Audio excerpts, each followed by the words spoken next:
Get your filthy black hands off my bench.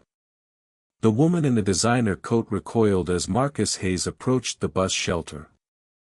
Rain hammered the cracked pavement. His janitor uniform was soaked through. Her shoulders trembled with sobs. She'd been crying before he arrived, but the moment she saw his skin, grief twisted into disgust. I just wanted to check if you're okay, ma'am. You've been crying. Okay.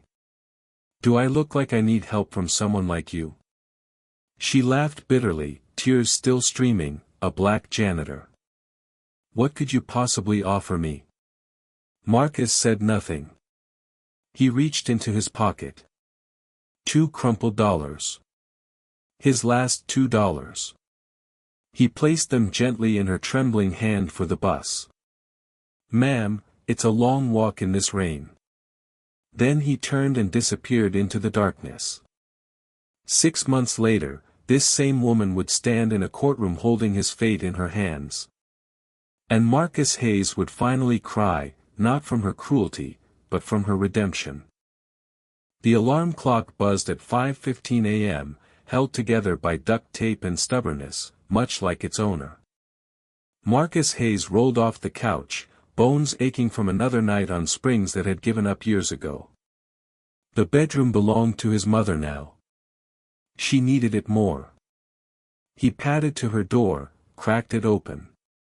Beatrice Hayes lay sleeping, her silver hair spread across the pillow like a halo. 74 years old.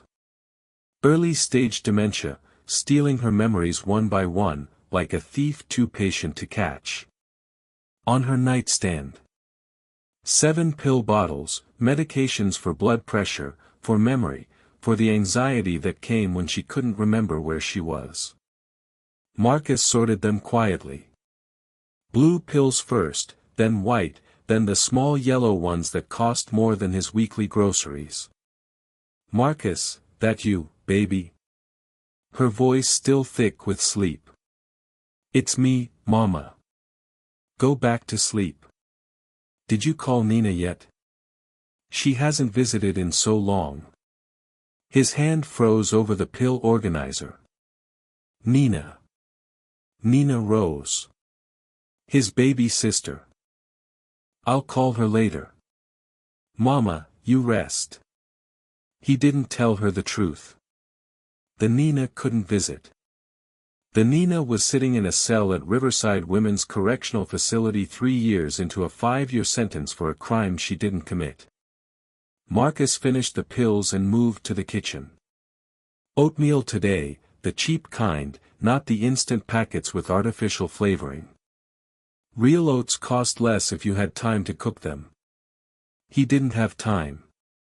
He made them anyway.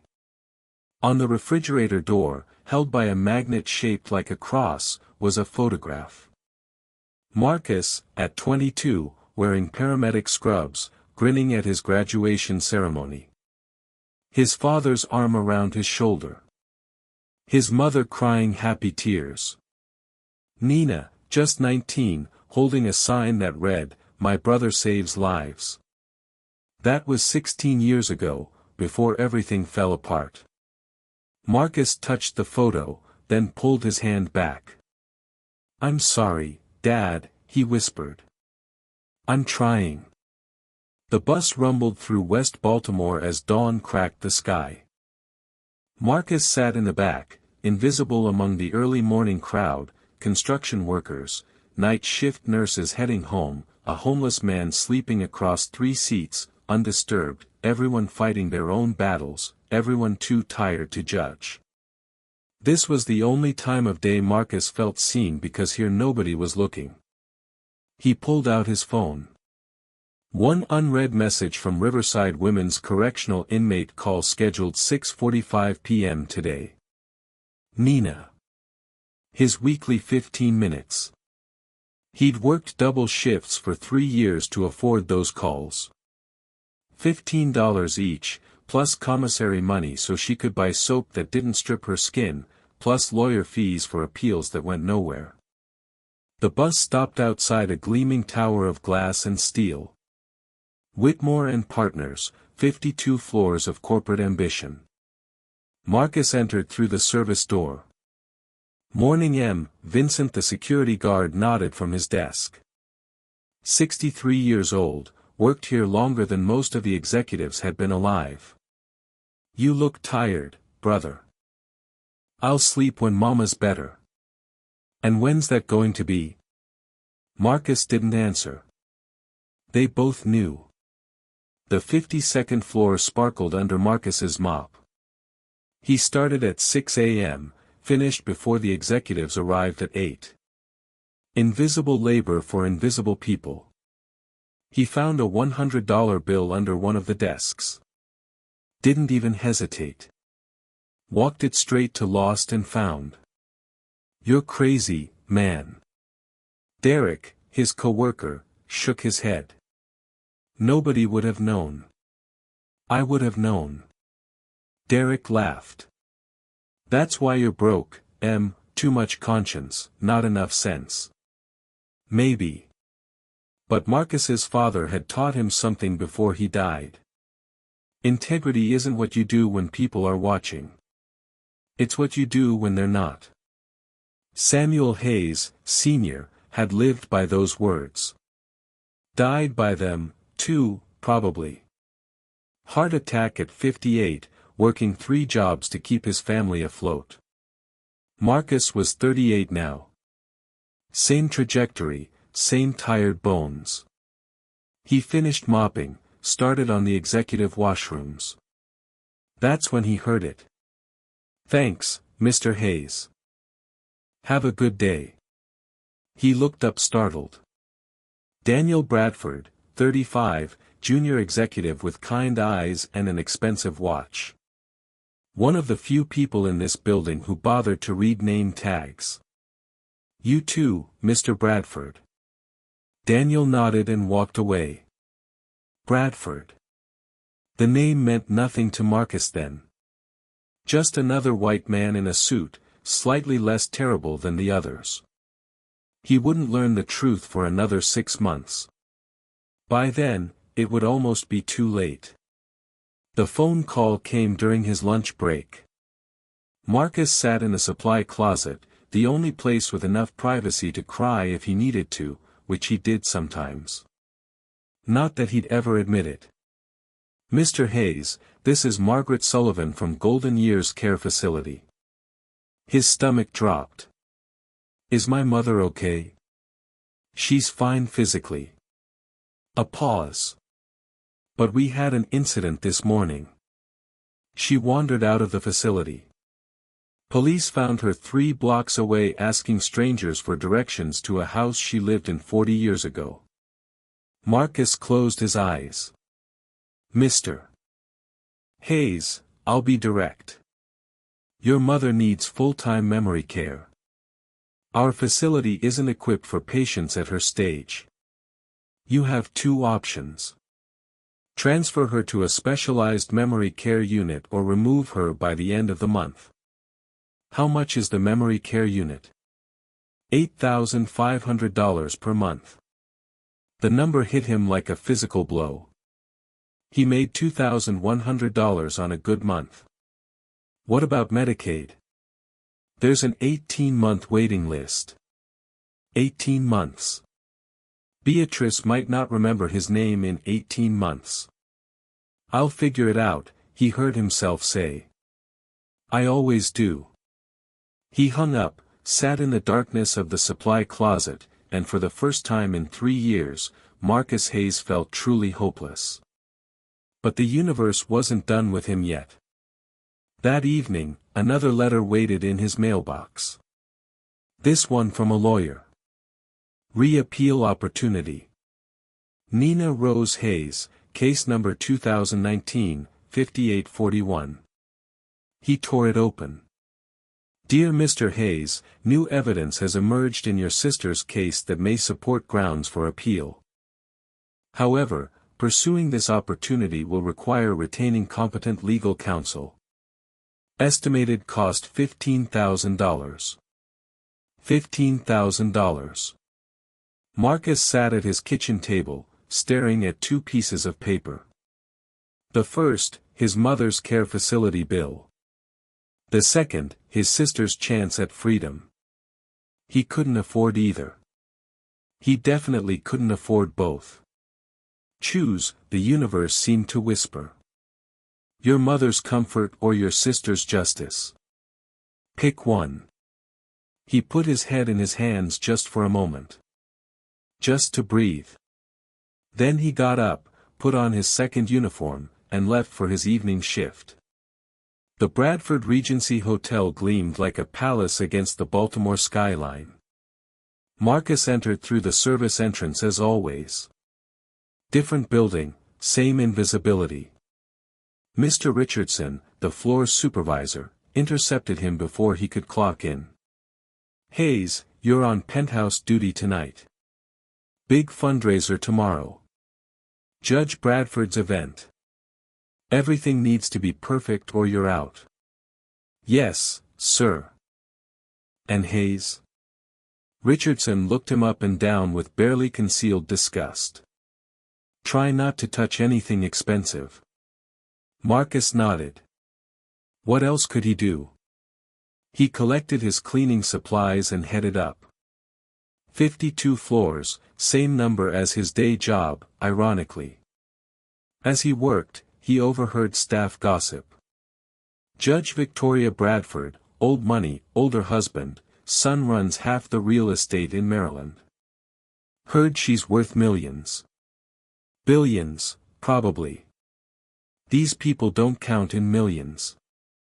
Marcus kept mopping. He'd learned long ago that rich people's problems weren't his business. He didn't notice the name.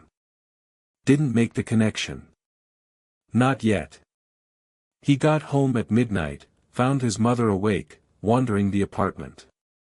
Mama, what are you doing up? She looked at him with unfocused eyes. I'm looking for Samuel. He was supposed to be home by now. Samuel, his father, dead for 10 years.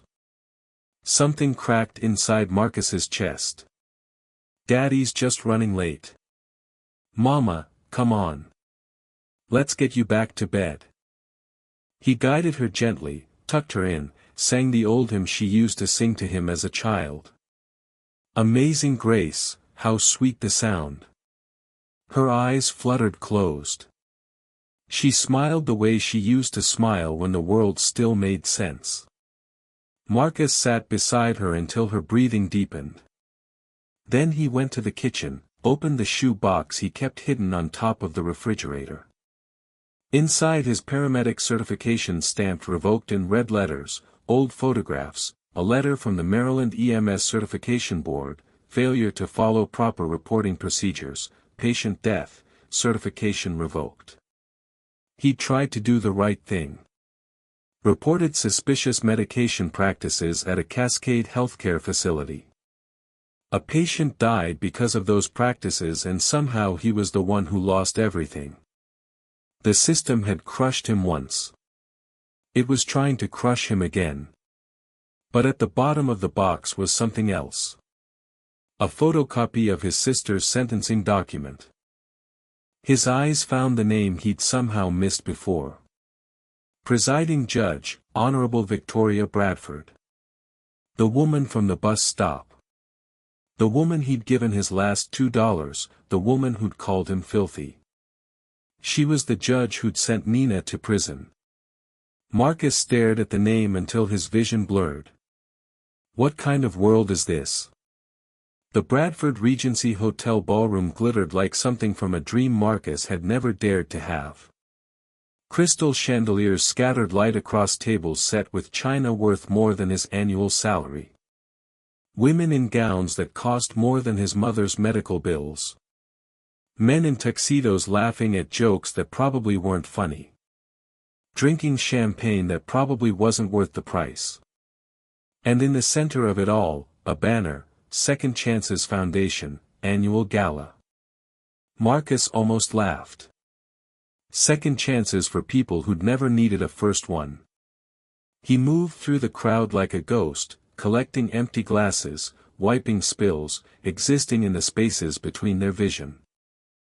Nobody looked at him. Nobody ever did. That was the deal. You become invisible and they let you stay. He reached for a champagne flute on a side table, looked up, froze. She stood 20 feet away. Judge Victoria Bradford, poised, polished, diamonds at her throat catching the chandelier light. Not the broken woman from the bus stop. Not the crying stranger with mascara-streaked cheeks. This was someone else entirely. Someone powerful. Someone who held lives in her hands and dropped them without looking down. Their eyes met across the ballroom.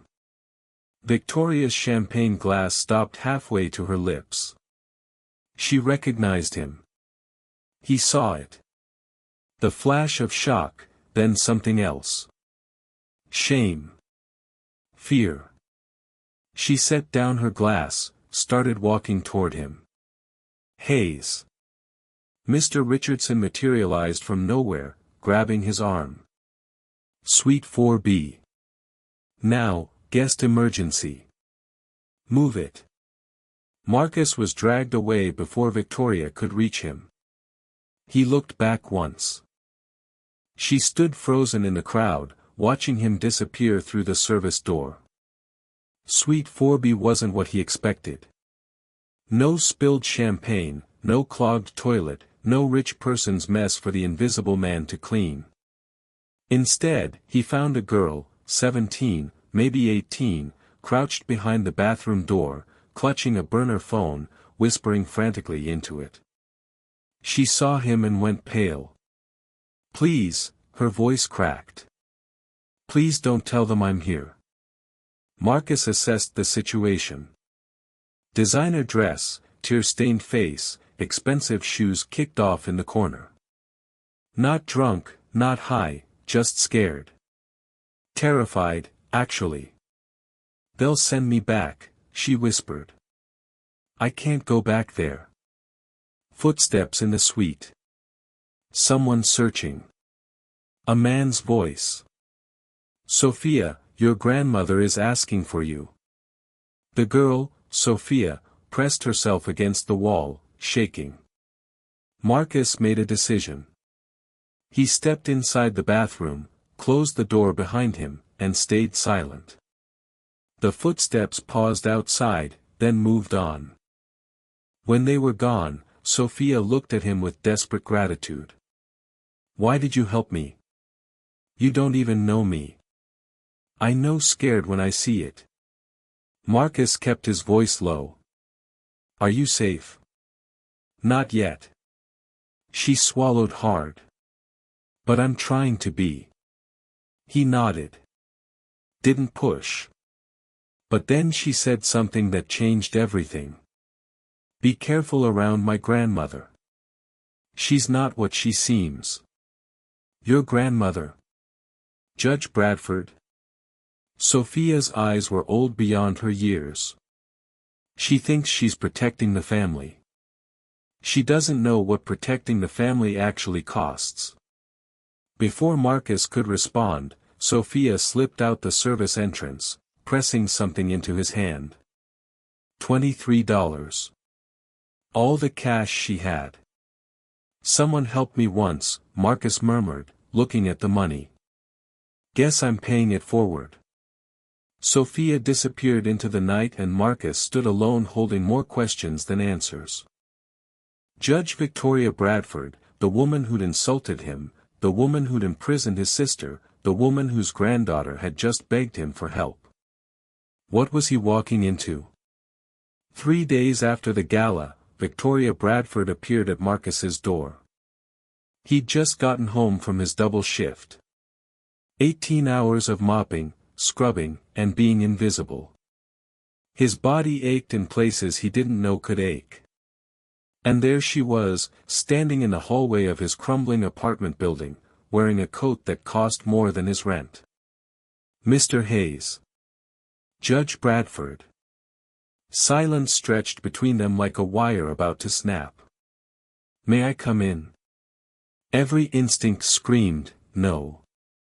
This woman had destroyed his sister's life. Had looked at him like he was less than human. But something in her eyes stopped him.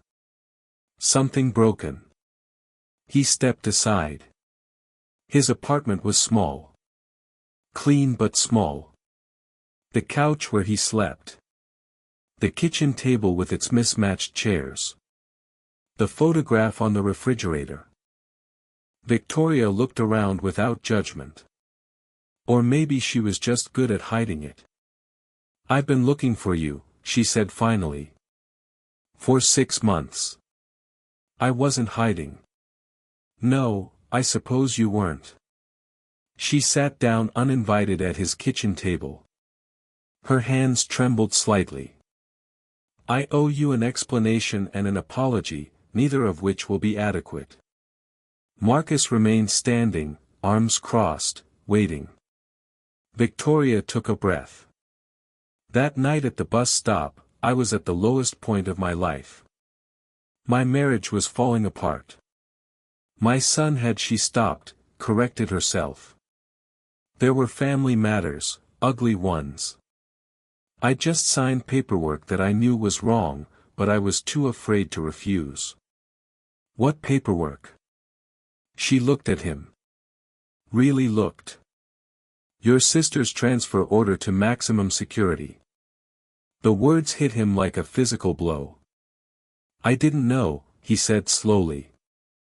"I didn't know it was you. Not then." "I know. That's what makes it worse." Victoria's voice cracked. "You gave me your last $2. You had nothing. And you gave it to the woman who just ruined your sister's life. You didn't know who I was. You didn't want anything in return. You just saw someone suffering and you helped." Marcus said nothing. "Those $2 got me on a bus to Memorial Hospital. I checked myself into the psychiatric ward that night. I was." She paused. "I was going to end it right there at that bus stop. And then you appeared. So, you're here to thank me?" "I'm here to tell you the truth." Victoria met his eyes. "I'm here because for 6 months I've been carrying this guilt and I can't carry it alone anymore. And I'm here because I want to help you the way you helped me." "Help me how?" "Your mother needs care you can't afford. I can make calls. I can cover the costs. I can, and my sister." Victoria went still. "She's innocent." Marcus said, "You know that, don't you? You knew it when you sentenced her." The silence that followed was answer enough. "I was afraid," Victoria whispered. "My son, Lawrence, he had leverage over me. Things I'd done wrong in the past, rulings I'd made under his pressure. If I didn't sentence Nina, he would have destroyed me. So, you destroyed her instead." "Yes." Victoria didn't look away. "And I have to live with that." Marcus wanted to hate her. Should have hated her. This woman had taken everything from him. And now she was sitting in his kitchen offering money like it could wash away 3 years of his sister's life. But hatred took energy, and Marcus was so tired. "My mother," he said finally. "You can help with my mother. But this doesn't make us even. This doesn't make us anything. I know. And my sister, there's an appeal opportunity. New evidence." Victoria pulled an envelope from her purse. "This is a check for $15,000. It won't buy her freedom. Only the truth can do that. But it will buy her a real lawyer. A fighting chance." Marcus stared at the envelope. $15,000, the exact amount he needed. "Why?" he asked. "Why would you help the woman you sent to prison?" "Because you helped me when I deserved nothing." Victoria stood, leaving the envelope on the table. Because kindness like yours shouldn't be wasted on someone like me. And because I'm tired of being a coward. She walked to the door, paused. There's something else you should know. My son Lawrence, he's not a good man. Sophia knows things. Dangerous things. If you're going to help her, you need to understand what you're walking into. What kind of things?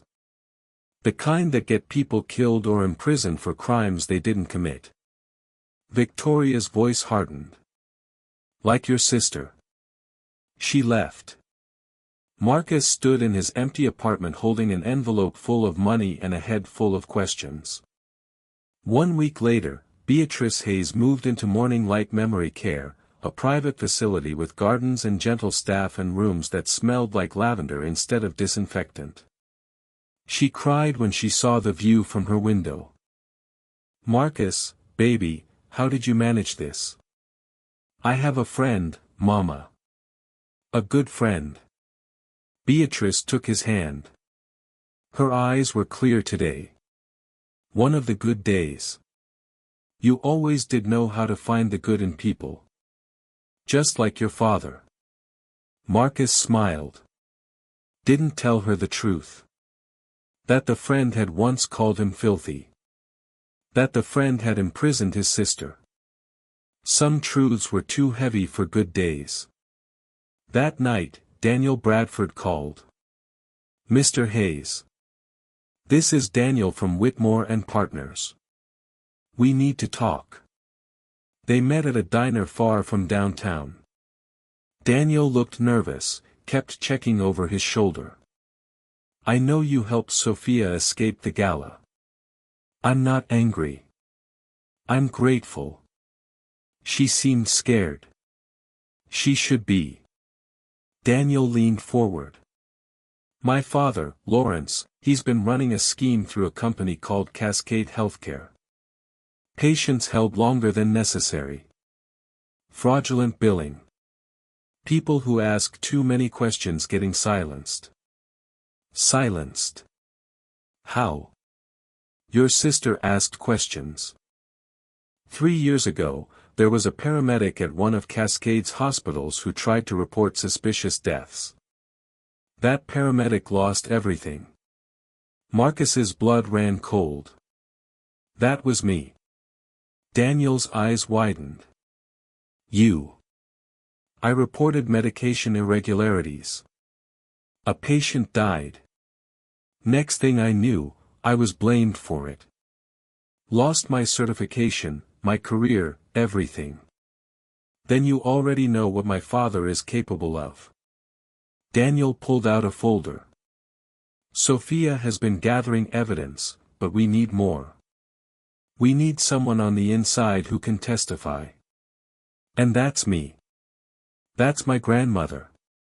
Daniel's jaw tightened. She doesn't know what my father has done. Not really. She thinks she's protecting the family. If we can show her the truth, she already knows about my sister. She knows she sentenced an innocent woman. She doesn't know why. Daniel slid the folder across the table.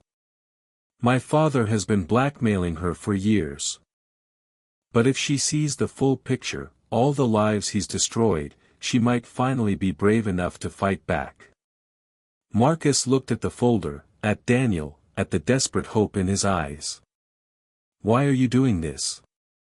He's your father. Because some debts can only be paid in truth, Daniel stood.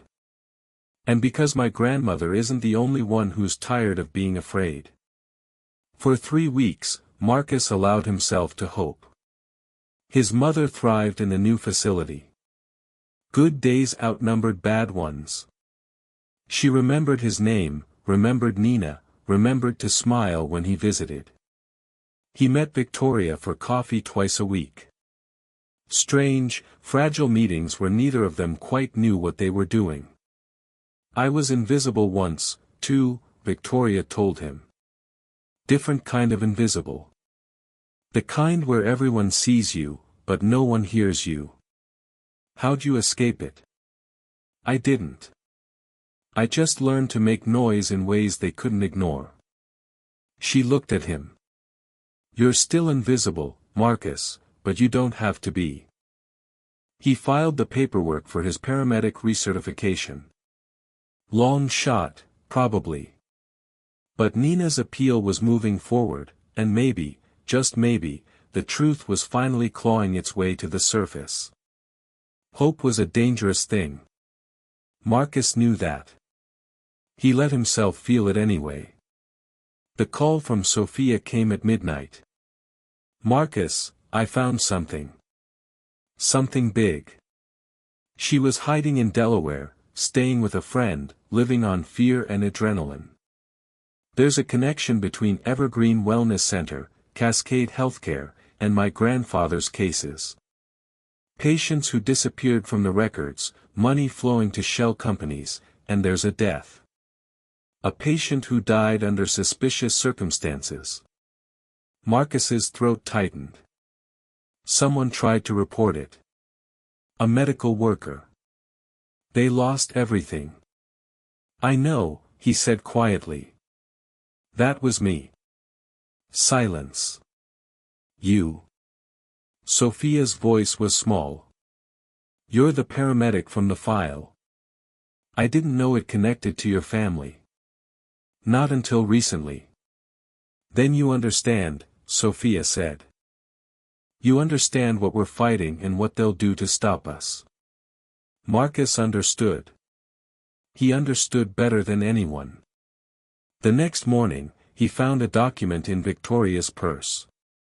She'd left it at the cafe. Careless, unlike her. Case Nina Rose Hayes.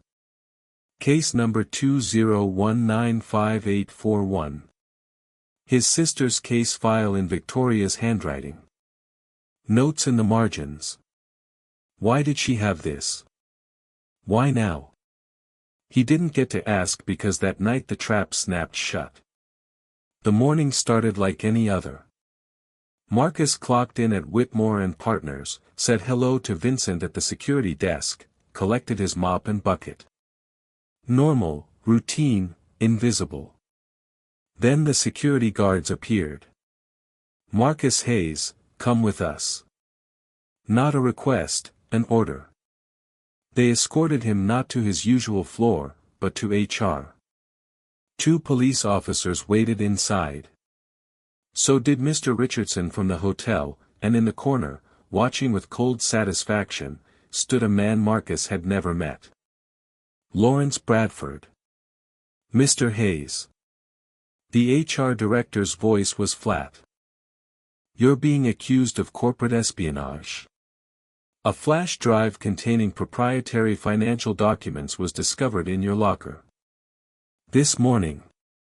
I've never seen any flash drive. It has your fingerprints on it.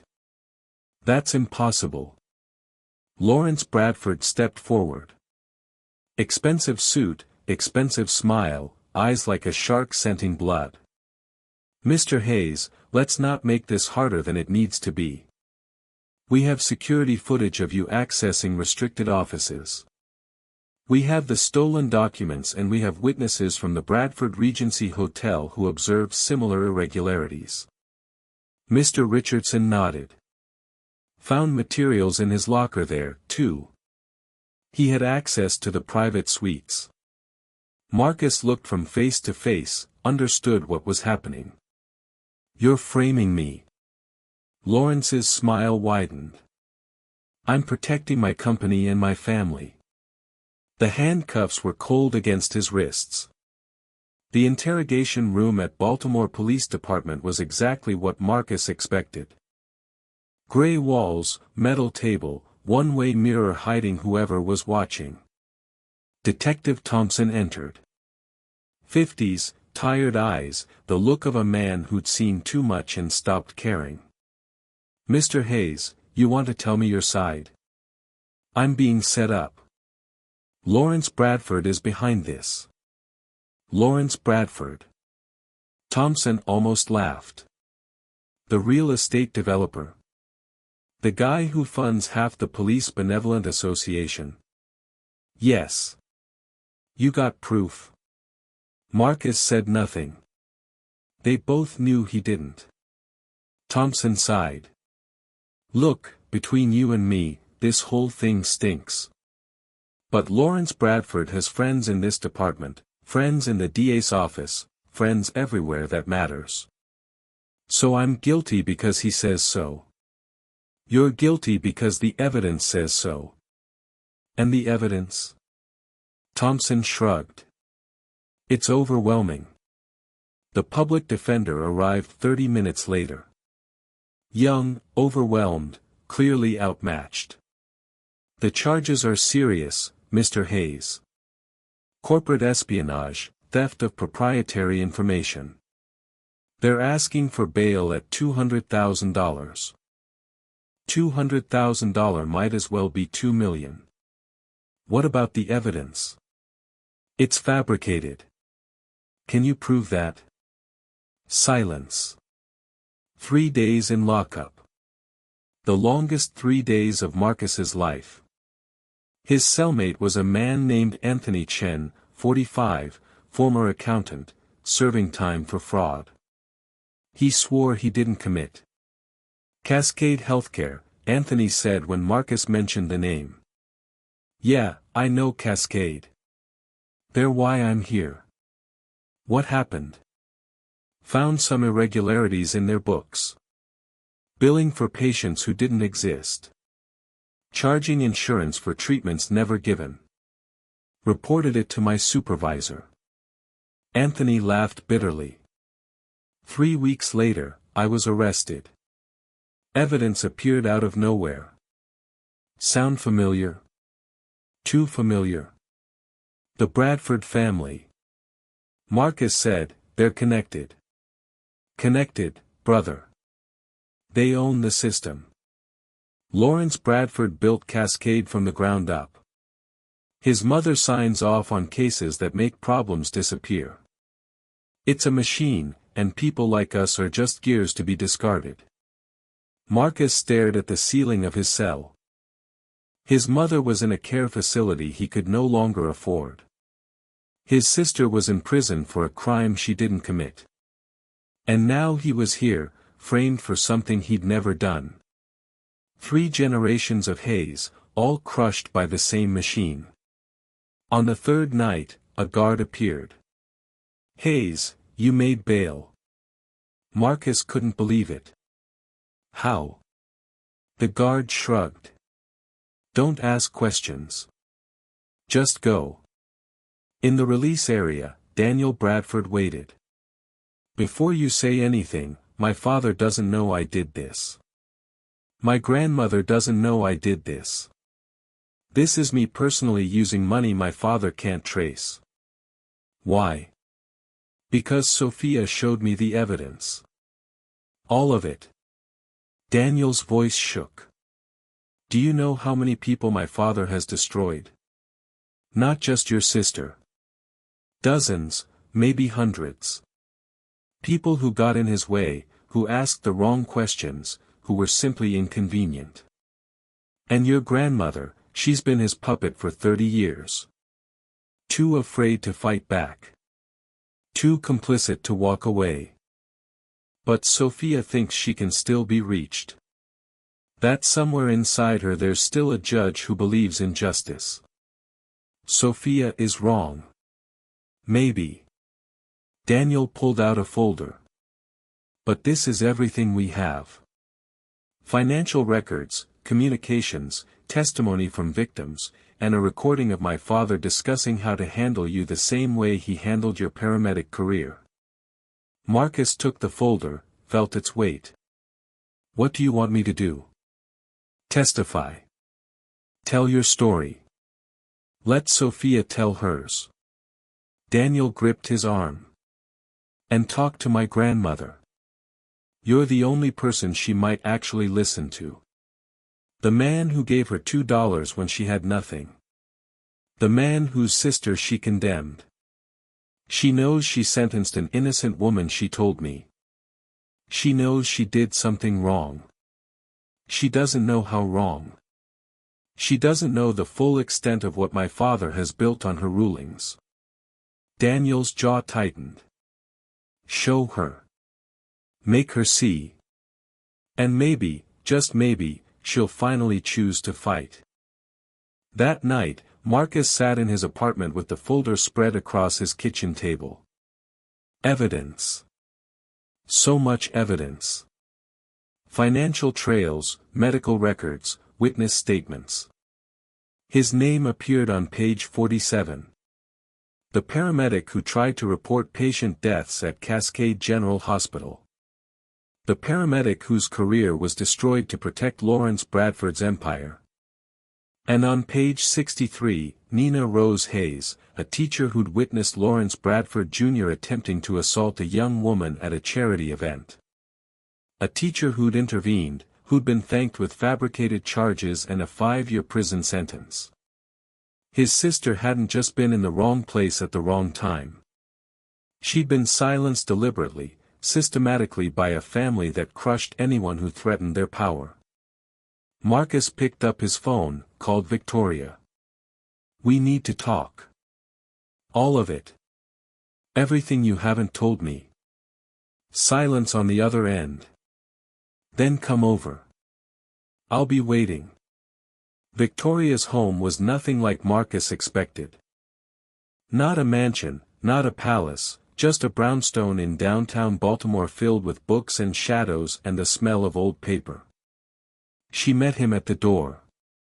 No makeup, no jewelry, just a tired woman in a cardigan holding a cup of tea that had long gone cold. "You've seen the files," she said. Not a question. "I've seen everything." They sat in her study, walls lined with law books, a single photograph on the desk. Victoria as a young woman holding a baby. Lawrence probably. "He wasn't always like this," Victoria said, following Marcus's gaze. "Or maybe he was, and I just didn't want to see it." "When did you know that he was capable of real evil?" She considered the question. "When Nina's case crossed my desk, I knew something was wrong. The evidence was too clean, the witnesses too convenient, but Lawrence had materials, documentation of other rulings I'd made under pressure, other compromises." "So, you sacrificed my sister to protect yourself?" "Yes." Victoria didn't flinch. "I told myself I had no choice. That one more injustice in a lifetime of injustices didn't matter. That I was too old and too tired to fight. But it did matter. It destroyed a young woman's life. It destroyed your family." Victoria met his eyes. "And it destroyed whatever was left of my soul." Marcus wanted to rage, to scream, to make her feel even a fraction of what Nina had felt, locked in that cell for 3 years. But rage wouldn't free his sister. Only the truth could do that. "Daniel showed me the evidence, the full extent of Cascade's operations, the patients held illegally, the deaths covered up, the lives ruined to protect your son's empire. I know, you know. Sophia showed me months ago. Why do you think I was at that bus stop, Marcus?" Victoria's voice cracked. "I'd just seen proof that my son had destroyed dozens of innocent lives using my rulings. My authority, my name." She laughed bitterly. "I was going to end it right there, and then you appeared with your $2 and your kindness, and you what? I felt ashamed. For the first time in years, I felt genuinely ashamed." Victoria stood, walked to the window. "You had nothing, less than nothing, and you still gave. Meanwhile, I had everything. Money, power, prestige, and all I'd done was take. So what now?" She turned. "Now I do what I should have done 3 years ago. I testify. I bring down my own son. And I pray it's not too late for the people he's destroyed." The plan came together in whispered conversations and encrypted messages. Daniel coordinated with a federal prosecutor named Catherine Palmer, one of the few officials untouched by Lawrence's influence. Sophia compiled evidence from her hiding place in Delaware. And Marcus prepared to tell his story. All of it. From the patient death he'd reported 16 years ago to the frame-up happening right now. But they needed more than testimony. They needed Victoria to speak publicly, to admit her complicity, to burn down the system she'd helped build. "He'll destroy me," Victoria said during their final meeting. "Lawrence has files, recordings, evidence of every compromise I've ever made. So, he'll expose you. He'll expose everything. My career, my reputation, my freedom. I could go to prison, Marcus. I could lose everything." Marcus looked at her. This woman who'd called him filthy, who'd sentenced his sister, who'd spent 30 years as a coward. "My sister already lost everything," he said quietly. 3 years in a cell for a crime she didn't commit. Because you were afraid. Victoria closed her eyes. "I know. So, the question is, are you still afraid?" Silence stretched between them. Then Victoria opened her eyes, and for the first time Marcus saw something he hadn't expected. Resolve. "I'm terrified," she admitted. "But I'm more terrified of dying as the person I've become. You gave me $2 when you had nothing. The least I can do is give you the truth, even if it costs me everything." She reached into her desk, pulled out a folder. "This is every ruling Lawrence forced me to make. Every compromise, every lie. It's enough to bring down his entire operation." She handed it to Marcus. "Now, let's finish this." The courtroom of the Baltimore County Courthouse hummed with tension. Commonwealth vs. Hayes. Case number 2024. The gallery was packed. What should have been a routine corporate espionage trial had drawn reporters, camera crews, and spectators who sensed something historic about to unfold. Marcus sat at the defendant's table, hands folded, heart pounding. His public defender shuffled papers nervously. A young man clearly outmatched by the prosecution's army of suits. Lawrence Bradford occupied the front row of the gallery. Custom Italian suit, Rolex catching the light, the smile of a man who'd already won. Judge Harrison, known for his friendly relationship with Bradford real estate interests, took his seat. Court is now in session. The prosecution rose, confident, rehearsed. "Your Honor, the evidence against Mr. Hayes is overwhelming. Security footage, financial documents, witness testimony. This man exploited his position as a janitor to steal proprietary information worth millions." The courtroom doors crashed open. Every head turned. Victoria Bradford stood in the doorway. Not in judicial robes, not with the bearing of a powerful judge. She wore a simple black dress, no jewelry, no pretense. In her hands, she clutched a picture frame. Lawrence shot to his feet. "Mother, what the hell are you doing?" Victoria walked forward, steady, deliberate. Her eyes never left Marcus. "Your Honor," her voice carried through the stunned silence. "I request permission to testify as a witness for the defense." Judge Harrison's face drained of color. "Judge Bradford, this is highly irregular. You have no standing in this case." "I have every standing." Victoria reached the front of the courtroom. "Because I am the reason this man is sitting here, and I am the only one who can tell the truth about why." Lawrence lunged toward her. "She's not well. She's clearly suffering from." "Sit down, Lawrence." Victoria's voice cracked like a whip. The courtroom went silent. "For 30 years, I have done what you told me. Ruled how you wanted. Destroyed who you needed destroyed. She turned to face her son. Not anymore. Judge Harrison had no choice. The cameras were rolling. The world was watching.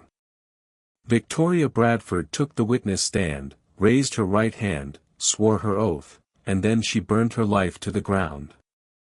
"I want to tell you about a night 6 months ago," she began.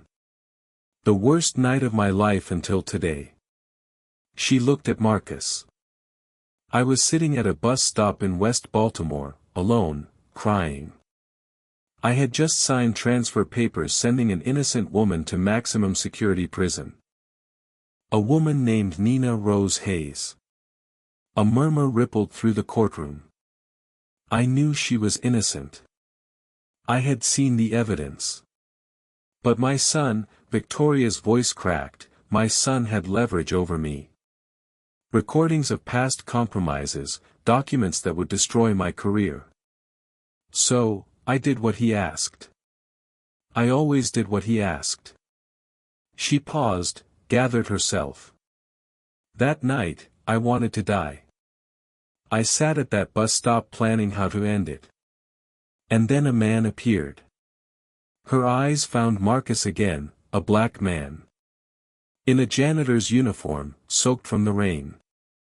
He asked if I was okay, if I needed help. "Do you know what I did?" Victoria's voice shook. "I called him filthy. I told him to get his black hands away from me. I threatened to call the police on a man whose only crime was showing kindness to a stranger." The courtroom was absolutely still. "And do you know what he did?" She held up the picture frame. Behind the glass, 2 crumpled dollar bills. "He gave me these, his last $2 for bus fare. Then he walked away 4 miles in the rain because he couldn't afford the bus anymore." Victoria's tears fell freely now. "He didn't know who I was. He didn't know I had just destroyed his sister's life. He just saw a woman crying and wanted to help. That's who Marcus Hayes is." She pointed at Lawrence. "And that is who my son is. A man who frames innocent people, who destroys lives to protect his empire, who blackmailed his own mother for 30 years. Lawrence's face had gone gray. "I have documentation of every case he forced me to corrupt, every ruling he bought, every life he ruined." Victoria pulled a folder from beneath her seat, including the case of Nina Rose Hayes, a school teacher imprisoned for stopping my grandson from assaulting a young woman at a charity event. The courtroom erupted. The doors burst open again. Federal Prosecutor Catherine Palmer strode in, flanked by FBI agents. Lawrence Bradford, her voice cut through the chaos. "You are under arrest for racketeering, fraud, obstruction of justice, and conspiracy. You have the right to remain silent." "This is insane," Lawrence screamed. "Mother, what have you done? What have you done?" The agent seized him. Handcuffs clicked shut. Victoria watched her son being dragged away. Her face showed no triumph, only exhaustion, and perhaps finally peace. "I did what I should have done 30 years ago," she said quietly. "I told the truth." The evidence presented over the next hour was devastating.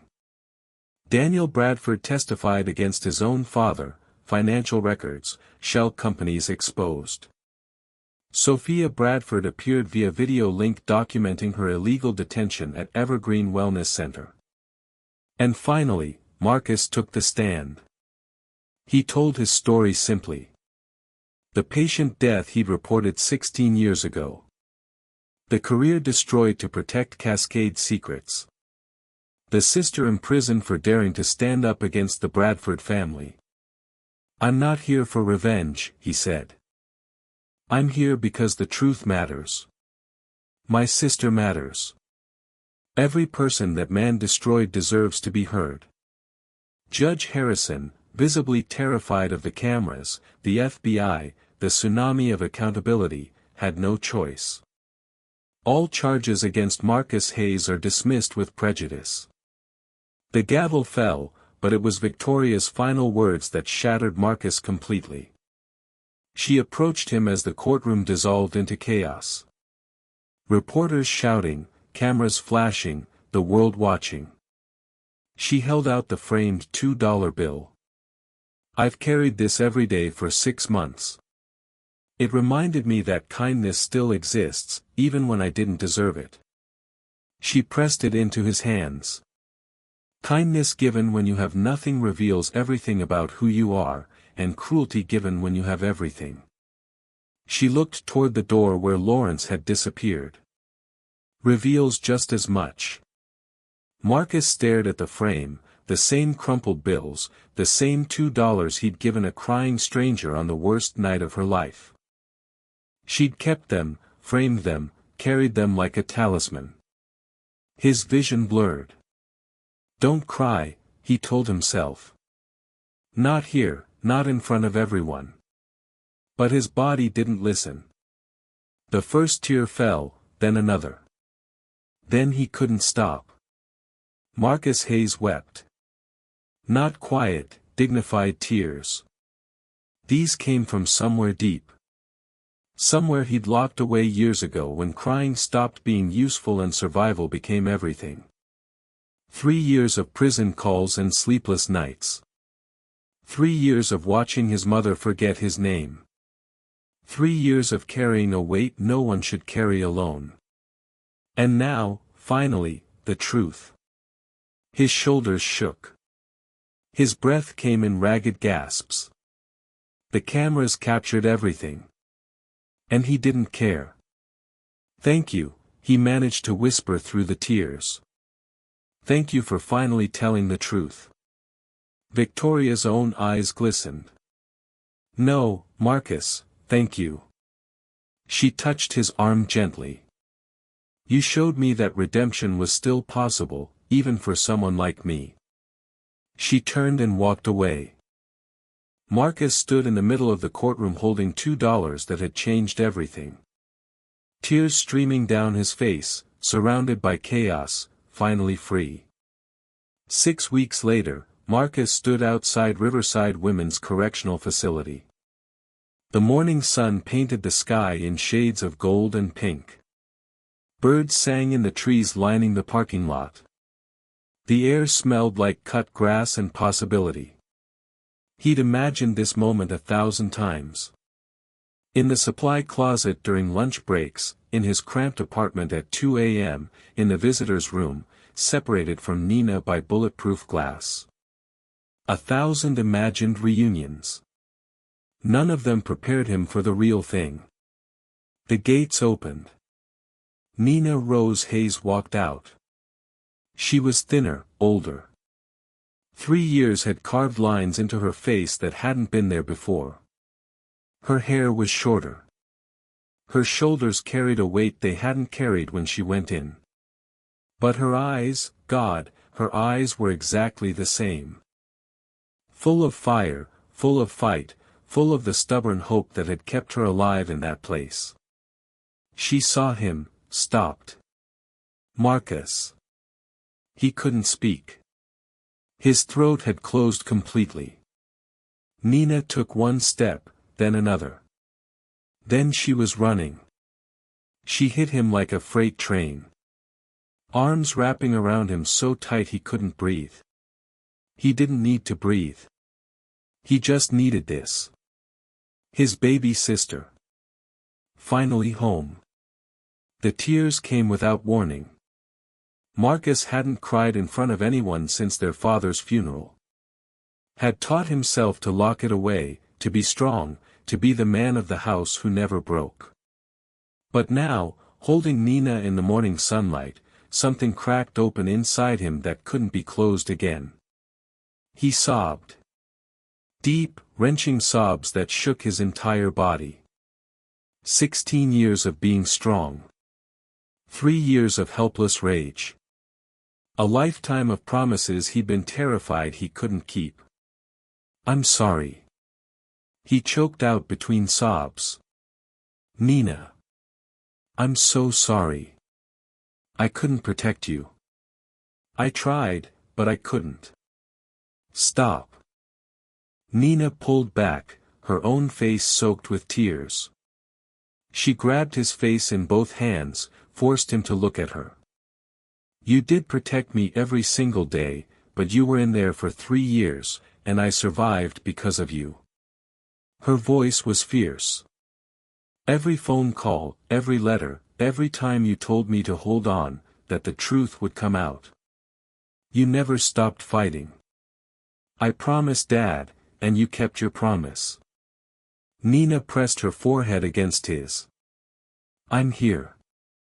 I'm free. Because my big brother never gave up. They stood there for a long moment, 2 siblings crying in the sunshine. Finally together. Nina pulled back, wiping her eyes. Now take me to see Mama. I've missed her so much. Marcus laughed, a wet, broken sound. She's been asking about you every day. Even on the bad days, she remembers you. Then let's go.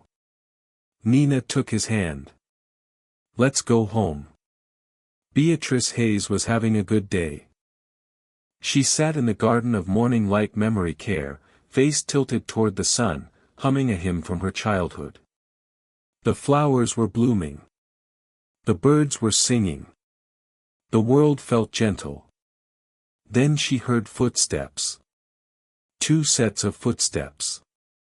She turned, saw Marcus, saw Nina. Her voice cracked. Her hands flew to her mouth. Baby girl, is that really you? Nina fell to her knees beside her mother's wheelchair, fresh tears already streaming. It's me, Mama. I'm home. But you were. I thought Marcus said you were away. I was. Nina took her mother's weathered hands, but I came back. I'll always come back to you. Beatrice looked at Marcus, eyes bright with confusion and hope. How? How is this possible? The truth finally came out, Mama. Marcus knelt beside them both, completing the circle. Justice finally came. Beatrice pulled them both close. Her 2 children, her whole world. I knew it, she whispered, tears soaking into their shoulders. I knew God wouldn't let this stand. Your father always said, the truth is patient, but it never sleeps. They held each other in the garden as the sun climbed higher. 3 Hayes reunited at last. Nina looked at Marcus over their mother's shoulder, mouthed 2 words, thank you. Marcus shook his head, mouthed back, thank Dad. That evening, Marcus received a letter. Maryland EMS Certification Board, Reinstatement Application, Marcus J. Hayes. His hands trembled as he opened it. Dear Mr. Hayes, following our review of your case and the recent judicial findings regarding Cascade Healthcare, we are pleased to inform you that your paramedic certification has been fully reinstated, effective immediately. The board extends its sincere apologies for the injustice you suffered. Your dedication to patient care and your courage in reporting misconduct reflect the highest standards of our profession. Welcome back. He read it 3 times. Then he called Nina. I'm going back, he said, voice thick with emotion. Back to saving lives. That's all you ever wanted, isn't it? It's who I am. Marcus looked at the letter again. It's who Dad raised me to be. Then go be that person. Nina's voice was warm. You've earned it. He hung up, looked around his small apartment, at the photograph of his graduation on the refrigerator, at the framed $2 bill now hanging on his wall. Kindness given when you have nothing reveals everything about who you are. He finally understood what that meant. 1 year later, the bus stop in West Baltimore looked the same as it always did. Cracked pavement, flickering light, rain drumming against the shelter roof. Marcus stood there in his paramedic uniform, waiting for his ride. First shift at Baltimore General, first day of his new life. Beside him, a young man sat hunched on the bench, soaked, shivering, eyes red from crying. Marcus sat down. Rough night. The young man nodded, ashamed. Missed my bus. Can't afford another fare. My mom's sick and he stopped. Couldn't continue. Marcus reached into his pocket, pulled out $2, placed them gently in the young man's hand for the bus. It's a long walk in this rain. The young man stared at the money, at Marcus, at the kindness he hadn't expected. Why? You don't even know me. Marcus smiled. Someone did this for me once. Changed everything. He stood as his ride pulled up. Nina waving from the driver's seat. Pass it on someday. He climbed into the car. Who was that? Nina asked. Nobody. Everybody. Marcus looked back as the young man boarded the bus. Just someone who needed $2 more than I did. Nina shook her head, smiling. Some things never change. No. Marcus watched the bus disappear into the rain. Some things shouldn't. Lawrence Bradford was sentenced to 25 years for fraud, conspiracy, and obstruction of justice.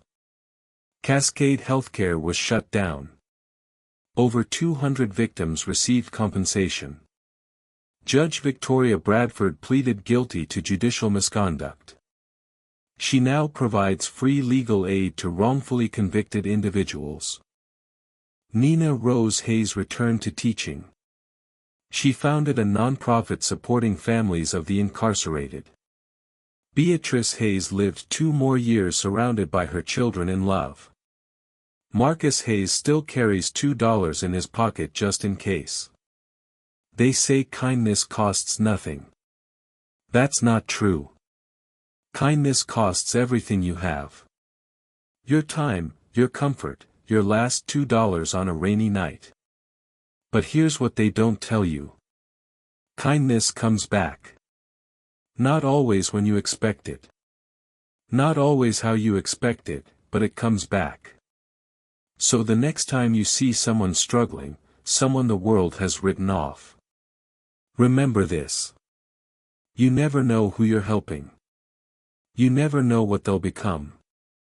And you never know how those $2 might change everything. Just give anyway.